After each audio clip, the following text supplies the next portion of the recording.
સમાચાર વાપીથી સામે આવ્યા છે। વાપી જીઆઈડીસીના સેકન્ડ ફેઝમાં આવેલ આર્યન પેપર મિલમાં કામ કરતી વખતે મશીનમાં આવી જતા 23 વર્ષીય કામદારનો હાથ કપાઈ ગયો હતો। આ ઘટના 10 જાન્યુઆરીએ બની હતી, જે અંગે વાપી જીઆઈડીસી પોલીસે તપાસ હાથ ધરી છે। ઘટનામાં ઈએસઆઈસીની સવલતોને લઈને ઇજાગ્રસ્ત કર્મચારીના પરિવારે મુસીબતોનો સામનો કરવો પડ્યો હોવાની હૈયાવરાળ ઠાલવી છે।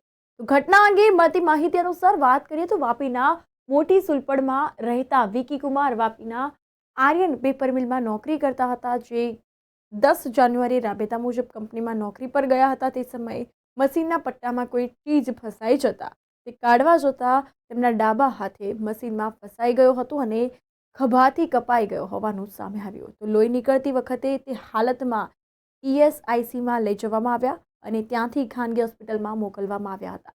વિકીની હાલત ગંભીર હોય અને ખાનગી હોસ્પિટલના તબીબોએ સુરત મોકલી આપવાનું જણાવતા સુરત સારવાર અર્થે રવાના કર્યા હતા, જ્યાં 17 દિવસની સારવાર લઈ વિકી પરત ફર્યા છે। તો આ ઘટનામાં તેમનો ડાબો કાન કપાઈ ગયો છે, છાતીની પાંસળીઓમાં ફ્રેક્ચર છે। આ કેસની સુરત પોલીસે 0 નંબરથી નોંધ કરીને જીઆઈડીસી પોલીસ સ્ટેશનમાં રિફર કરતા આ ઘટના પ્રકાશમાં આવી છે। જીઆઈડીસી પોલીસે પણ ફેક્ટરીમાં જઈને આ અંગે તપાસ હાથ ધરી હતી। ઉલ્લેખનીય છે કે આર્યન પેપર મિલમાં આ પહેલા પણ ગંભીર અકસ્માતો થયા છે, જે ફેક્ટરીમાં સલામતીના નિયમોના પાલન અંગે પ્રશ્નાર્થ ઊભા થાય છે। આ ઘટનામાં કર્મચારીના પરિવારે આક્ષેપ કર્યા છે કે લગભગ 6 કલાક સુધી સારવાર થઈ શકી ન હતી। વિકીનો પરિવાર મૂળ બિહારનો છે। તેમના પિતા જગેશ્વરસિંહ લગભગ 20 વર્ષથી આ ફેક્ટરીમાં કામ કરે છે। તેમણે જણાવ્યું કે અકસ્માત બાદ વિકીને પહેલા ચણોદ સ્થિત ઈએસઆઈસી હોસ્પિટલમાં લઈ જવામાં આવ્યો હતો, ત્યાંથી હરિયા હોસ્પિટલમાં મોકલવામાં આવ્યો અને હરિયા હોસ્પિટલના તબીબોએ દર્દીને બીજે ક્યાંક લઈ જવાનું જણાવ્યું હતું। તો એકવાર તેને ઈએસઆઈસી હોસ્પિટલમાં લઈ જવો પડ્યો હતો અને ત્યાંથી સુરતની હોસ્પિટલમાં રિફર કરવામાં આવ્યો હતો। આ અંગે પોલીસે તપાસ હાથ ધરી છે। આ અંગે તપાસ હાલમાં યથાવત જોવા મળી છે।